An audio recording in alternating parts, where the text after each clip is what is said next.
ये किसी ने ठेका नहीं ले रखा कि व्यासपीठ पर कौन बैठ सकता कौन नहीं। मैं बुरा नहीं मानने वाली बात है, यहाँ मैंने कई ब्राह्मणों को मदरा पीते देखा है, मांस खाते देखा है, और कई यदुवंशियों को माला फेरते देखा है।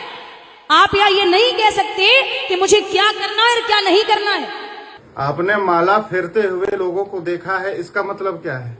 इसका मतलब ये थोड़ी ही है कि जो भी माला फेरेगा वो कथावाचक बन जाएगा। और आप कहती हैं कि हमें मत बताओ कि हमें क्या करना है। क्यों नहीं बताएंगे? ब्राह्मण का काम ही है बताने का। ब्राह्मण नहीं बताएगा तो कौन बताएगा? आप बताएंगी। याद रखिए, भागवत का वचन है। आप भागवत कथा करती हैं, पर भागवत के बारे में आपको ज्ञान है? भागवत में ही लिखा है, वर्णा नाम ब्राह्मणो गुरु। सभी वर्णों का गुरु ब्राह्मण है। तो गुरु नहीं बताएगा तो कौन बताएगा? चेला बताएगा। और सबसे बड़ी बात, एक बात और, कभी भी ये बुरा मत मानना, बुराई वाली बात भी नहीं है, भागवत का प्रमाण है। मैं कभी भी बिना प्रमाण के बात नहीं करती, कभी भी। आप कहती हैं कि आप प्रमाण से बात करती हैं, बिना प्रमाण के बात नहीं करती।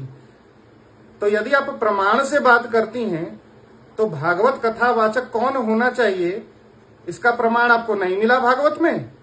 भागवत के महात्म के 6ठे अध्याय में साफ साफ लिखा हुआ है कि कथावाचक कौन हो सकता है।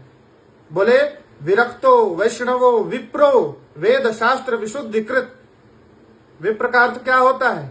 जन्मना ब्राह्मणो गेय, शुद्ध ब्राह्मण ब्राह्मणी के द्वारा जिसने जन्म लिया है, समय पर जिसका यज्ञोपवीत जनेऊ हुआ है, और गुरु के चरणों में बैठकर जिसने शास्त्रों का अध्ययन किया है, वही विप्र है। व्यासपीठ पर बैठकर कथा बांचने का अधिकार केवल शुद्ध ब्राह्मण को है, जिसका आचरण भी शुद्ध हो। जो शराब पिए वो नहीं, जिसका आचरण भी शुद्ध हो और जन्मना जो शुद्ध ब्राह्मण हो, उसी का अधिकार है। झूठ मत बोलिए, ये झूठ अधिक दिन तक टिकता नहीं है। ज्यादातर मैंने सुना अपने कानों से, कभी भी वक्ता जो ब्राह्मण होगा वो यदुवंशियों की चर्चा नहीं बोलेगा। यदुवंश कहां से शुरू हुआ? बहुत कम बोलते हैं, बहुत ही कम। और जबकि अगर देखा जाए भगत जी, तो यदुवंशियों में आप जो भागवत उठाना, शुक्राचार्य की बिटिया थी देवयानी। शुक्राचार्य कौन है? बोलिए जरा। ब्राह्मण। शुक्राचार्य कौन है? ब्राह्मण। और यदुवंशी राजा याति कौन थे? यादव। तो ब्राह्मण की बिटिया यादवों के लिए हो गई, तो वो कौन हुए? हमारे और आपके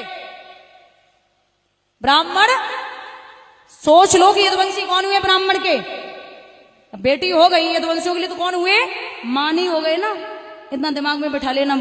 शुक्राचार्य ब्राह्मण थे, पर शुक्राचार्य की बेटी देवयानी को श्राप दिया गया था, जिसके कारण किसी ब्राह्मण के साथ उसका विवाह नहीं हो सकता था। इसलिए ययाति के साथ उसका विवाह हुआ। ययाति कौन थे? ययाति क्षत्रिय थे, और क्षत्रिय राजा ययाति के साथ देवयानी जी का विवाह हुआ था। इसलिए जबरन आप कुछ भी मत बोलिए। दूसरी बात याद रखिएगा कि ययाति के 5 पुत्र थे, और उनके सबसे बड़े पुत्र का नाम था यदु, और यदु से ही यदुवंश चला, क्षत्रिय यदुवंश। महाराज ययाति भी क्षत्रिय, उनके पुत्र यदु भी क्षत्रिय, और उसी कुल में जन्म लेने वाले वसुदेव जी और श्री कृष्ण भी क्षत्रिय। इसलिए सोच समझ कर बोलिए। यदि आपको भागवत के बारे में कुछ भी ज्ञान नहीं है तो भागवत कथा कहना बंद कर दीजिए, पर समाज में गलत जानकारी मत दीजिए, लोगों के बीच में अफवाह मत फैलाइए।